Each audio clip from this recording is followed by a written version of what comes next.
Bonjour. Cette communication s'inscrit dans le cadre de l'ingénierie coopérative ACE, arithmétique et compréhension à l'école élémentaire, au sein de laquelle est travaillée une progression en mathématiques pour des élèves de CP et de CE1.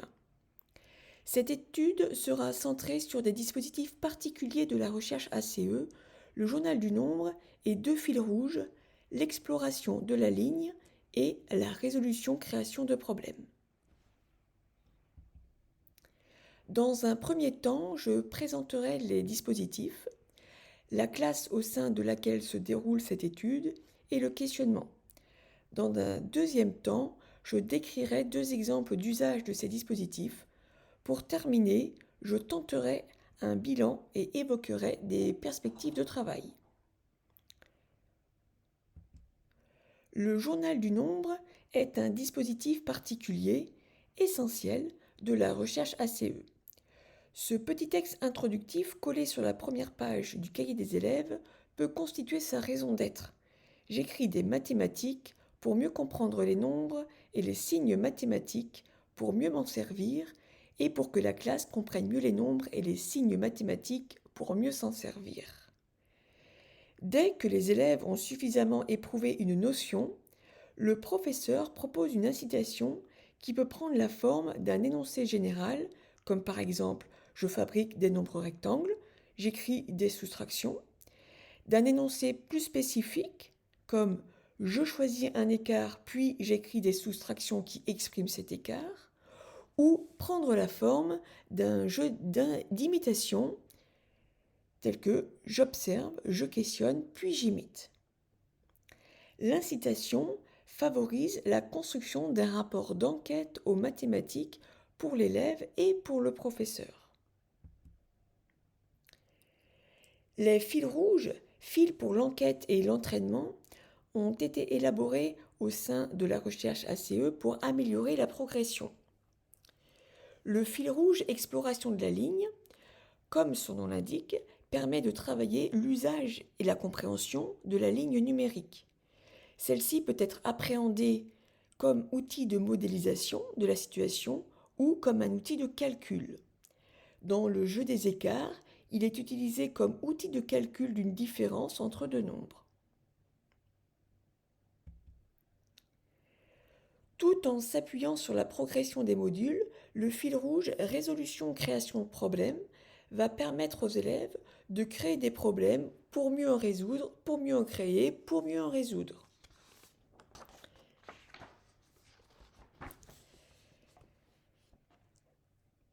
Cette étude prend appui sur des productions d'élèves d'une classe de CE2-CM1 dont je suis la professeure. Je tente de décrire ma pratique, mes choix, d'analyser les productions de mes élèves. Il me semble qu'un professeur est aussi un chercheur. Je ne crois pas porter une casquette de professeur à un moment et une casquette de chercheur à un autre moment. Certes, il y a sûrement des moments où l'une est plus présente que l'autre, mais j'aime à penser qu'il y a plutôt une fusion entre professeur et chercheur. Depuis le dépôt de la communication, il s'est passé des choses dans ma classe. Le travail présenté ici est une amorce de réflexion, de pistes de travail, d'hypothèses. Il est basé essentiellement sur le recueil de production d'élèves. J'ai conscience qu'il est lacunaire, les preuves manquent, notamment le recueil des interactions entre élèves, entre élèves et professeurs. Le schéma suivant présente le questionnement initial. Les flèches symbolisent les interactions entre les différents dispositifs. Qu'est-ce qui oriente les choix du professeur pour passer des modules situation au journal du nombre ou des modules situation à la résolution-création de problèmes? En quoi cette orientation, en lien avec l'interaction des différents dispositifs, participe-t-elle à la reconstruction de la forme scolaire? Nous étudierons deux exemples de parcours. Dans le premier, le professeur part du module jeu des annonces, donc au sein d'une classe de CE2-CM1. Ensuite, il propose le jeu des écarts dans le cadre du fil rouge exploration de la ligne, puis l'incitation je choisis deux nombres dont l'écart est facile à trouver. Je n'ai pas besoin d'explorer la ligne. Nous sommes au début de l'année scolaire.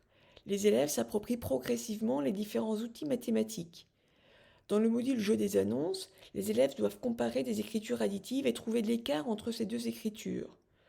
Le jeu des écarts permet de travailler la ligne comme outil de calcul pour trouver l'écart entre deux nombres. Le professeur propose ce jeu afin que les élèves s'approprient cet usage de la ligne.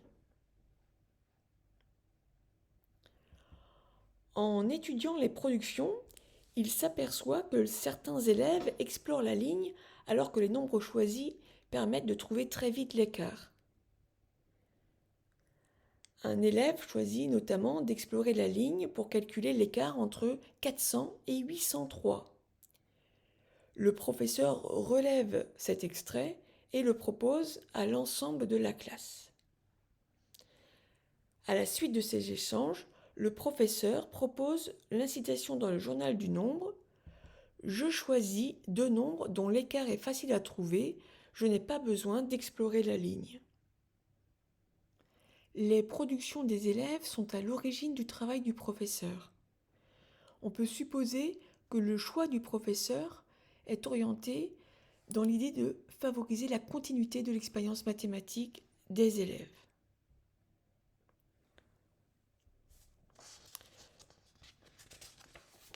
Le second exemple prend appui sur le module nombre rectangle de la progression. Le terme nombre rectangle est un terme générique qui indique la mesure de la grandeur sous-tend une organisation rectangulaire. Ces expressions sont une représentation rectangulaire et des écritures multiplicatives. À la suite du module, le professeur propose l'incitation « Je choisis un nombre rectangle, puis je le double ».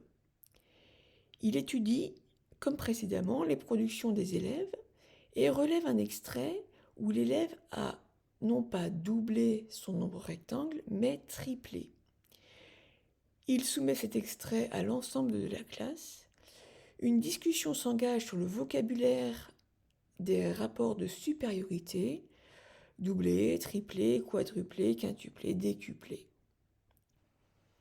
À la suite de ce travail, le professeur propose l'incitation des rapports de supériorité où chaque élève devra écrire des rapports triples, des rapports doubles ou des rapports quadruples.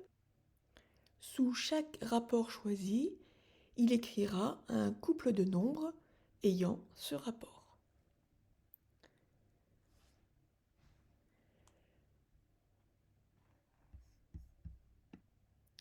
Ensuite, dans le cadre du fil rouge résolution-création de problèmes, il proposera à ses élèves de choisir un rapport, puis d'écrire un problème avec les nombres choisis.